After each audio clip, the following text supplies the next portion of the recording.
Compulsory ప్రాణహాని ఉంది. మీరేమైతారు? నా ఆడపడుచు నా బంగారం అమ్మ. ఏ రోజు ఒక మాట అనలేదమ్మా. నేను ఆ పిల్ల ఒక మాట అనుకోలేము. మేము అక్క చెల్లెల్లా కలిసినాం. మొన్న నాకు 2 చీరలు ఇచ్చిందమ్మా, 2 చీరలు ఇప్పించింది అమ్మ. దాని వల్ల మాకు ప్రాణహాని ఉంది. వాడు రోజుకొక కార్లో తిరుగుతాడు అన్న, రోజుకొక కార్లు. ఏ కార్ అంటే ఆ కార్ ఎక్కి వస్తాడు. ఏ కార్లు వచ్చి మమ్మల్ని చంపేసి పోయేది తెలియదు. ఈడెవ్వరు ఉండరు. వీళ్ళందరూ 1 రోజు 2 రోజులు ఉండిపోతారు. తర్వాత మాకు ప్రాణహాని ఉంది వానితోటి. మాకు కూడా ప్రాణహాని ఉంది. లేకపోతే వాడిని చంపి కరెక్ట్గా నిజంగానే వాడిని పట్టుకుంటే పోలీసులు చూపిస్తే అప్పుడు మాకు నమ్మకం ఉంటది.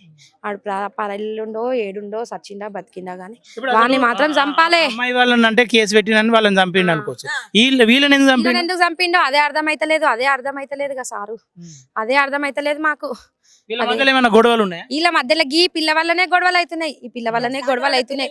వద్దు ఈ పిల్ల ఏంటంటే వద్దు చిన్న, మనకి 2 పిల్లలు ఉన్నారు. నన్ను కూడా ప్రేమించి పెళ్లి చేసుకున్నావు కదా, ఎందుకు ఇట్లా నన్ను మోసం చేస్తున్నావు, ఎందుకు వేధిస్తున్నావు నన్ను, వద్దు అని ఏ భార్య అయినా చెప్పదా అన్న? ఈ మాట ఎవరైనా చెప్తారా?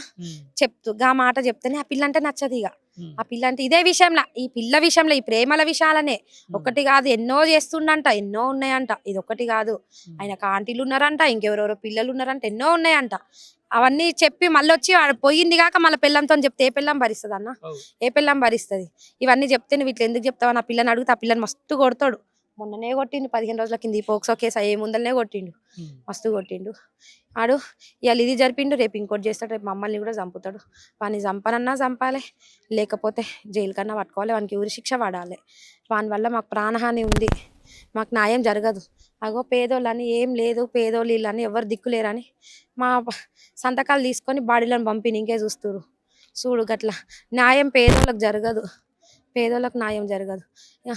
ఆడు మొన్న మా మరదలు చెప్పింది 2 నెలల కింద 3 నెలల కింద అది వైష్ణవి హత్య అయ్యింది కదా, వైష్ణవి చంపితే మనవరన్నా వీకిర్రా, నీకు కూడా నీ అన్న ఒక్కడే ఉండే, ఎవరు దిక్కుండే అని అన్నాడంట మా ఆడవిళ్ళతోటి.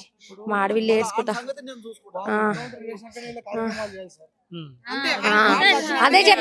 అదే చెప్తే మా వాళ్ళని సైన్ పెట్టడానికి తోలుకోబోతురు. ఆల్రెడీ పోలీసులు తొందర కార్యక్రమాలు అయిపోతే వాళ్ళ పని అయిపోతుంది అని చూస్తురు. అగో మా వాళ్ళని తోలుకోబోతురు. వాళ్ళని ఆడ అట్లా అన్నోడు, ఇంతమందిని చంపినోడు, మొన్న వైష్ణవికి వచ్చి ఇట్లా అయ్యింది నిన్నేం బిక్తారు అని చెప్పి వీడియోలు చూపించి అన్ని చూపించి ఇట్లా చేసినోడు. ఇప్పుడు మాకు కూడా ప్రాణహాని లేదనేది. మళ్ళీ ఇవన్నీ చేసి మళ్ళీ అలా తల్లిదండ్రులు సేఫ్టీగా ఉండాలని వాళ్ళకి ఫోన్లు చేసి మీరు పోలీస్ స్టేషన్లో పోయి చెప్పండి, ఈడుంటే మేము అందరు పట్టుకుంటారు కదా, ఆడ చంపిన వాళ్ళు ఈడ చంపిన వాళ్ళు పట్టుకుంటారని మళ్ళీ ఫోన్ చేసి అమ్మని నాకు చెప్పి ఏం తెలియని పిల్లగాని లెక్క చెప్పి వాళ్ళనేమో పోలీస్ స్టేషన్ పంపించి వాళ్ళని పోలీస్ స్టేషన్ లో కూసబెట్టిండు. ఈ వీడేమో ఎక్కడ పరారైపోతున్నా అని చెప్పిండు. మరి సచ్చటోడు చావాలే కదా, ఏడన్నా దొరకాలేగా శవము. ఇంతసేపు అవుతుంది దొరకదా? కుక్కలు వచ్చినాయి పొద్దున 3-4 కుక్కలు వచ్చినాయి, 20-30-50 మంది పోలీసులు వచ్చిరు. మరి దొరకబట్టాలే కదా. ఇదంతా దోలాడిరు, ఇదంతా షాబాదు అక్కడెక్కడో దోలాడిరు మాడిపెళ్లి దాకా. ఏడన్నా శవం దొరకాలే కదా. అంటే ఆడు బతికే ఉండు. ఈ వీడియోలు అన్ని చూస్తాడు, ఇవన్నీ ఫోన్లలో చూస్తాడు. 4-5 ఫోన్లు మెయింటెనెన్స్ చేస్తాడు. ఇవన్నీ వీడియోలు ఫోన్లలో చూసి ఎవరితోటో నా చెప్పిచ్చన్నా మమ్మల్ని చంపిస్తాడు. మాకైతే దాంతోటి ప్రాణహాని కంపల్సరీ ఉంది. నాకు నమ్మకం లేదు. మాకు కూడా సెక్యూరిటీ కావాలి, ఆయనకి కేసు వేయాలి, వాడిని చంపాలి, ఉరిశిక్ష చేయాలి, లేకపోతే మాకన్నా అప్పచెప్తే మేమన్నా చంపుకుంటాము. అధికారులు ఏం చెప్తా ఉన్నారు మీకు? అధికారులు చెప్తలేరు, ఎవరేం చెప్తలేరు. అందరూ కాంప్రమైజ్ కాండి అని చెప్తారు. వాళ్ళ ఇంట్లో ఆడవిళ్ళకి జరుగుతుందని ఉంటారా? కాంప్రమైజ్ అయ్యి సంతకాలు పెట్టండి అంటుండు. వాళ్ళు రాజకీయంలో తిరుగుతారు, వాళ్ళిద్దరు అన్నదమ్ముళ్ళు వాళ్ళు అందరు రాజకీయంలో తిరుగుతారు.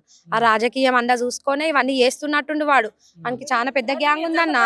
ఇది కాదు, ఆడు బంగారం తవ్వకాలు అంటారు, ఏమంటారు దాన్ని, ధనులు ఇంకా పోయిండు. అప్పుడు 2 ఏళ్ల కింద 3 ఏళ్ల కింద ఫోక్సో కేసు అయ్యింది.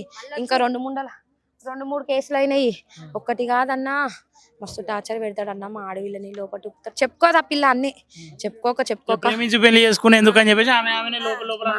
మా అన్న ఒక్కడు, మా అన్న టెన్షన్ తీసుకుంటాడు, మా అన్న ఊకే టెన్షన్ తీసుకుంటాడు, మా అమ్మ టెన్షన్ తీసుకుంటాడు. నేను ఎందుకు చెప్పుకుందని, నా బాధని నేను చేసుకున్నా, నేను అనుభవిస్తాను. అందులోనే ఊలుకుంది. మొన్న రీసెంట్ గా చచ్చిపోతుంది అన్నాక ఒక 4-5 నెలల ముందే ఎగివి చెప్పింది, నన్ను టార్చర్ పెడుతుండు. ఆ పిల్లని కూడా పెళ్లి చేసుకుంటా అంటాడంట. ఆ పిల్లని పెళ్లి చేసుకుంటా అంటాడు, ఇక్కడ నన్ను చదువుతా అంటాడు, అక్కడ ఆ పిల్లని చదువుతా అంటే నేను ఎట్లా ఒప్పుకుంటా అని ఏదో ఈ మాట ఏడ్చుకుంటా చెప్పింది ఆ పిల్ల బాధ. అంటే ఆయనకి ఎంత ధైర్యం ఉండొచ్చు అన్న, ఎంత మందిని నడుపుతాడో ఏం చివరికి చేస్తాడో. అయితే వాడిని అరెస్ట్ చేసిందని చూపియాలా, లేదంటే సంపాలే. అరెస్ట్ చేసిన బయటకు వస్తారు కదా. ఇప్పుడు మన పోక్సో కేసు తర్వాతనే బయటకు వచ్చి ఇదంతా కథలు పోక్సో కేసు కింద ఇదంతా పోలీసుల నిర్లక్ష్యమే. ఎట్లాను పోక్సో కేసు పెట్టినప్పుడు ఆ పిల్ల పేరెంట్స్ పెట్టినప్పుడు పోక్సో కేసు నువ్వు 15 రోజులకు ఎట్లా ఇస్తారు? వీడిది అది దాన్ని ఏమంటారు, బెయిల్. బెయిల్ ఎట్లా ఇస్తారు? బెయిల్ ఇచ్చినోడు సప్పుడు దాకా నన్ను ఉండాలా, ఇంత జరుగుతుందంటే నీకేం చేయరని, చట్టం ఏం చెయ్యదు, ఎవరు ఏం చేయరనే కదా ఇదంతా చేసిండు. చట్టము ఎవరేం న్యాయం జరగదు, వీళ్ళు వేస్ట్, వీళ్ళకి ఎవరు అండలేదు. వాళ్ళ దుక్కు అయితే రాజకీయ పరులు ఉన్నారు మొత్తం, మా దుక్కు ఎవరన్నా ఉన్నారు, మా వాళ్ళు ఎట్లన్నా బతుకుతారు. వీళ్ళకి ఎవరు 2 రోజులు ఏడ్చితే మేము గుడ్డి నలుగురం ఉంటాము, వీళ్ళకి ఏం కాదు, ఏం చెయ్యరు, ఎవరు ఏం దిక్కులేదని ఇట్లా చేసిండన్నా. మా మామయ్యని వాడే చంపిండు. ఆ పిల్ల తండ్రి కూడా సంవత్సరం కింద వాడే చంపిండంట. అందరు అంటుంటే తెలుస్తుంది, వాళ్ళ తర్వాత పోక్సో కేసులో పెడితే తెలిసింది మాకు. ఆ పిల్ల తండ్రిని కూడా వీడే చంపిండంట. ఇప్పుడు ఆ పిల్లనే వాళ్ళని ముగ్గురిని చంపిండు, ఇక్కడ వీళ్ళని ముగ్గురిని చంపిండు. మా పిల్లల్ని